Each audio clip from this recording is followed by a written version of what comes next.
Good morning friends. आज हम शुरू करने जा रहे हैं विलियम फॉकनर की बायोग्राफी। फ्रेंड्स देखिए, बहुत सारे चैनल्स हैं जिन पे आपको इन सब का कंटेंट मिलेगा, बट ये मैं रेलिवेंट कंटेंट आपको प्रोवाइड कर रही हूँ जिससे कि आप फ्री ऑफ कॉस्ट आराम से अपनी प्रिपरेशन कर सकते हैं। सबसे पहले शुरू करते हैं विलियम फॉकनर के नेम से। तो विलियम फॉकनर का एक्चुअली नेम क्या है? William Cuthbert Faulkner. ठीक है, इसके सबसे पहले इनका क्या नाम था? इनका नाम रखा गया था फॉकनर, जो कि पब्लिशिंग के साथ में फॉल्कनर लिख दिया गया। ठीक है, ये ओरिजिनल नेम है इनका।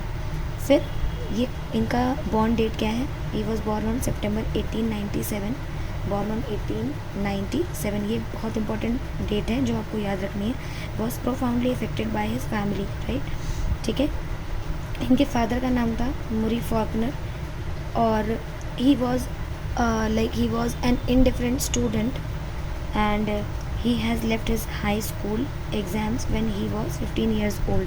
तो इसका क्या मतलब है कि जब ये 15 साल के थे तो इन्होंने अपना स्कूल छोड़ दिया था। ये बहुत ही ज़्यादा एक इंडिफरेंट टाइप के स्टूडेंट थे। He has left his high school exams when he was 15 years old. जब 15 साल के थे तो इन्होंने अपना स्कूल छोड़ दिया था और उन्होंने अपने हाई स्कूल के एग्ज़ाम्स छोड़ दिए थे। ठीक है, फिर इसके बाद जो मेजर इंपॉर्टेंट पॉइंट है वो ये है कि ड्यूरिंग वर्ल्ड वॉर फर्स्ट के टाइम पे इन्होंने क्या ज्वाइन किया था? He joined Canadian Royal Flying Corps को ज्वाइन किया था इन्होंने। कब ज्वाइन किया था? वर्ल्ड वॉर फर्स्ट के टाइम पे। ठीक है, during world war first he joined Canadian Royal Flying Corps, right. उसके बाद से फिर क्या है कि after the war he came to Oxford and he enrolled as a special student at University of Mississippi।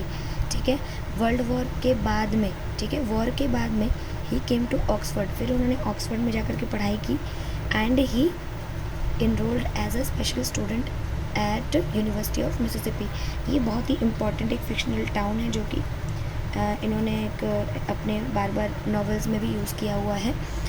He began to write school papers, magazines. Quickly, he earned as an eccentric। ठीक है, और उनको title क्या दिया गया था? एक eccentric का टाइटल दिया गया था। और उन्होंने शुरुआत किससे करी थी कि स्कूल पेपर्स लिखते थे, मैगजीन्स लिखते थे और बहुत ही जल्दी उनको एक नाम दिया गया। क्या नाम दिया गया? एसेंट्रिक। उसका मतलब होता है सनकी। ठीक है, his strange routine and swanky dress habit brought him the nickname count. ठीक है, इनको एक नेम और भी निकनेम दिया गया था। एक क्या निकनेम था इनका? Count, that means no count. ठीक है, इनको शैंक मतलब एक स्वैंकी बोला गया था। ठीक है, और इनका एक जो ये निकनेम है वो काउंट है। ठीक है, अब इसके बाद क्या किया? He became the post master of the university in 1921 में क्या किया इन्होंने कि ये बहुत मतलब कुछ करना चाहते थे तो इन्होंने पोस्ट मास्टर बन गए ये। ठीक है, ही became the post master of the university 1921 but he resigned after 3 years.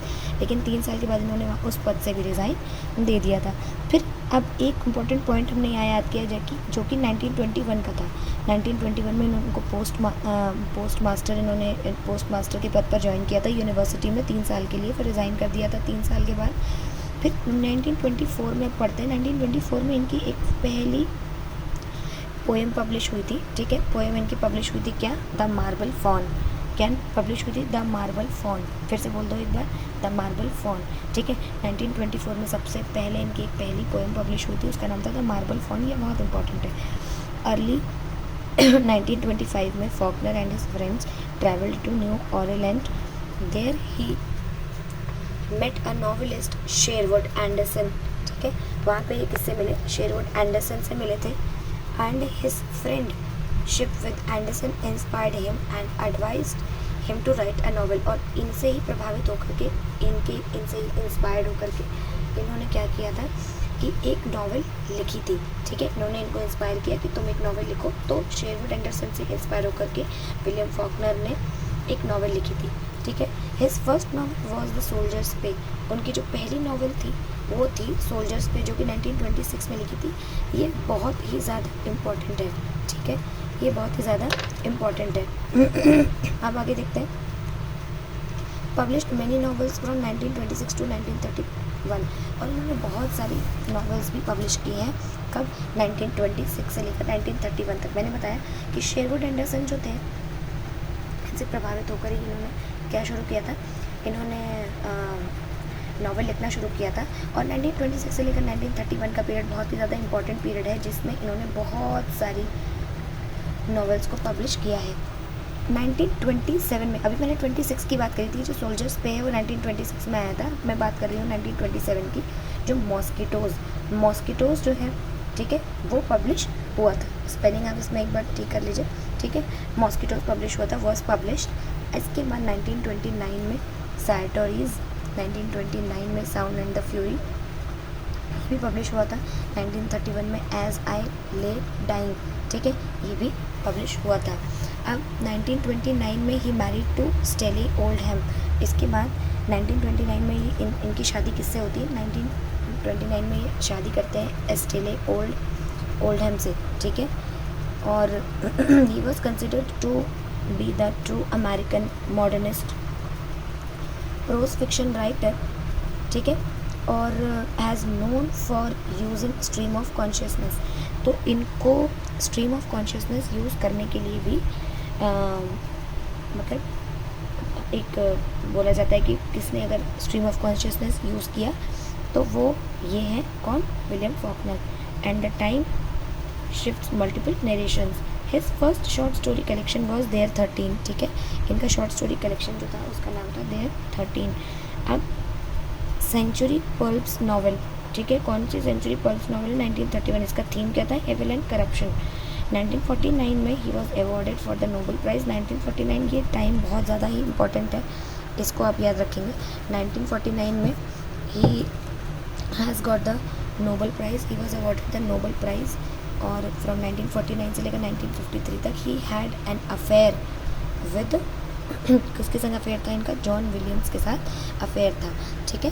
ये बहुत ही इंपॉर्टेंट जो मैं पॉइंट्स आपको बता रही हूँ, ये बहुत ही ज़्यादा रेलिवेंट पॉइंट्स हैं और आपको ज़रूर एग्ज़ाम में हेल्प करेंगे, ठीक है। तो फिर आगे देख लेते हैं। एक like he has got the national book award also. उनको एक नेशनल बुक अवार्ड भी मिला था, किसके लिए? फॉर कलेक्टेड स्टोरीज़ इन 1951 में जो कलेक्टेड स्टोरीज़ हैं उसके लिए इनको एक नेशनल बुक अवार्ड भी मिला था 1951 में। मैंने पहले बताया कि 1949 में, ठीक है, 1949 में इनको एक नोबेल प्राइज़ मिला। 1951 में इनको क्या मिला है? इनको मिला है नेशनल बुक अवार्ड। फिर उसके बाद फैबल्स के लिए इनको 1955 में मिला था, ठीक है, पहला अवार्ड इनको मिला था 51 में और दूसरा मिला था 55 में। तो लिख सकते हैं हम कि 2 टाइम्स ये नेशनल बुक अवार्ड विनर भी हैं, ठीक है। फिर उसके बाद इनको 2 टाइम्स पुलिट्ज़र प्राइज़ भी मिला है, 2 टाइम्स पुलिट्ज़र प्राइज़ मिला है। पहला मिला था इनको फेबल के लिए 1955 में और सेकंड मिला था पोस्टमसली फॉर द रिव्यूअर्स, ठीक है।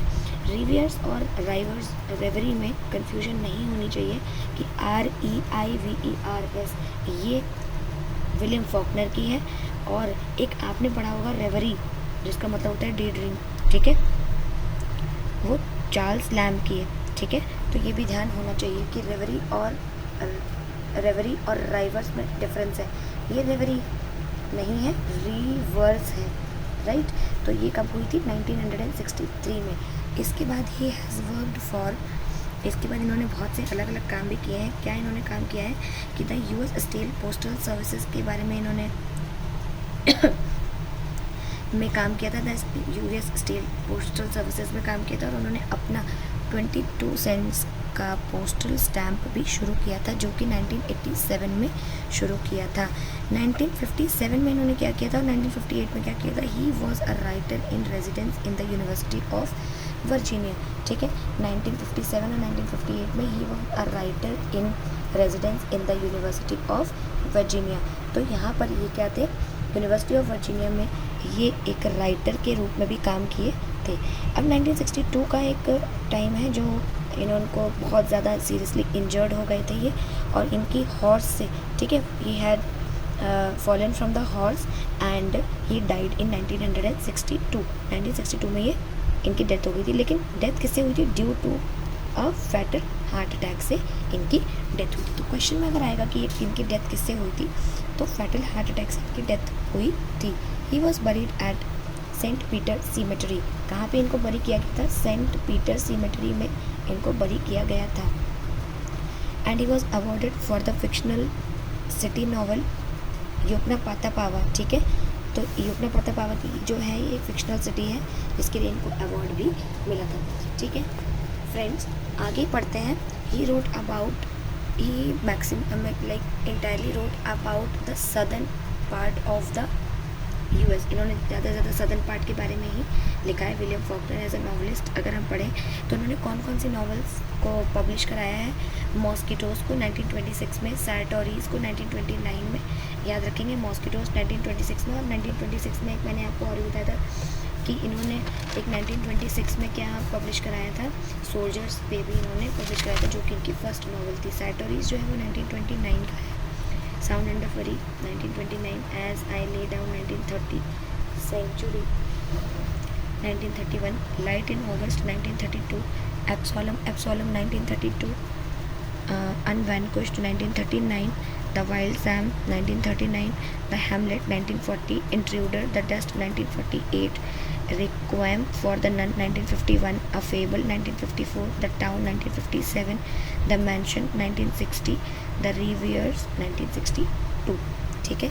ये बहुत ही ज़्यादा इम्पॉर्टेंट फैक्ट्स हैं जो कि विलियम फॉकनर के बायोग्राफी से इम्पॉर्टेंट है और उनके फेमस वर्क से इम्पॉर्टेंट, फेमस वर्क को देखते हुए इम्पॉर्टेंट है, ठीक है। कुछ उनके प्लेस भी हैं जो बहुत ही ज़्यादा इम्पॉर्टेंट प्लेस हैं, जैसे कि मैरियोनेट्स एक 1 एक्ट का प्ले है। ये आपके लिए एक इम्पॉर्टेंट हो जाता है कि मैरियोनेट्स जो है वो एक 1 एक्ट प्ले है। रिक्वायम फॉर द नन ये 1951 में लिखा गया था। Poetry collection vision in spring 1921, marble faun 1924, this earth is a poem 1932। इसके बाद देखते हैं, ठीक है। द ग्रीन बाउ जो है वो कब का है? 1933 में पब्लिश हुआ था। द मिसिसिपी पोएम, मैंने मिसिसिपी के बारे में बताया था आपको कि मिसिसिपी एक टाउन है जिसके बारे में आप जब आप विलियम फॉकनर के वर्क्स को पढ़ेंगे तो इसमें उसका जिक्र है कि योगनापातापावा जो है वो एक फिक्शनल सिटी है, ठीक है। उसके बारे में भी हम बात करते हैं। और मिसिसिपी पोएम जो है वो भी 1979 में किसने लिखी थी? विलियम फॉकनर ने लिखी थी। अब हेलन कॉर्डशिप मिसिसिपी पोएम जो है वो 1981 में लिखी गई है, ठीक है। हेलन शॉर्ट स्टोरीज़ भी इन्होंने लिखा हुआ है। शॉर्ट स्टोरीज़ कौन कौन सी है? दीज 13 1931, ठीक है। इट शुड बी डियर 13, ठीक है। ये शॉर्ट स्टोरी है। डियर 13 1931 में लिखी गई है। नाइट गैम्बिट, अब देखो इसमें कुछ कुछ ऐसे वर्ड्स होंगे जो आपको वोकैब में भी हेल्प करेंगे। गैम्बिट का मतलब क्या होता है? स्किलफुलनेस होता है, ठीक है। 1949, और बहुत ज़्यादा अगर आपको वोकैब्स में प्रॉब्लम रही हो तो एक मेरा चैनल है द इंग्लिश क्लासरूम 05, आप उसको भी फॉलो कर सकते हैं। उसमें मैं रोज़ एक नया वर्ड पोस्ट करती हूँ, तो उसको भी आप देख सकते हो। चलो ठीक है, लेकिन अभी हम पहले इस पर फोकस कर लेते हैं। नाइट गैम्बिट जो है वो भी उन्होंने